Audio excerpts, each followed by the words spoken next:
Hey bird enthusiasts and little explorers! Today we're diving into an exciting STEM project, creating your very own Puffin Globe for our Bird of the Month Club. Let me tell you, there's so much to learn and discover by making this incredible puffin-themed globe.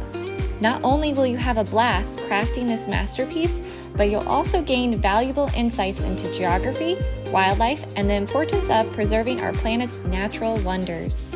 What you'll learn: geography. As you paint the continents onto your globe, you'll get a hands-on lesson in where these amazing puffins call home. Wildlife. Get to know the different types of puffins.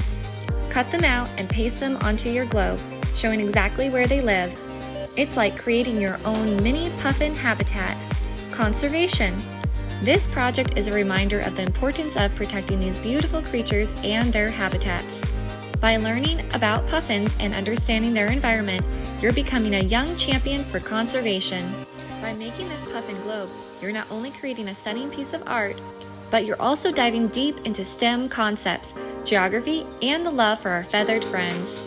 Let's embrace this adventure, learn together, and continue our journey to appreciate and protect the wonders of the natural world. Get ready to proudly display your Puffin Globe.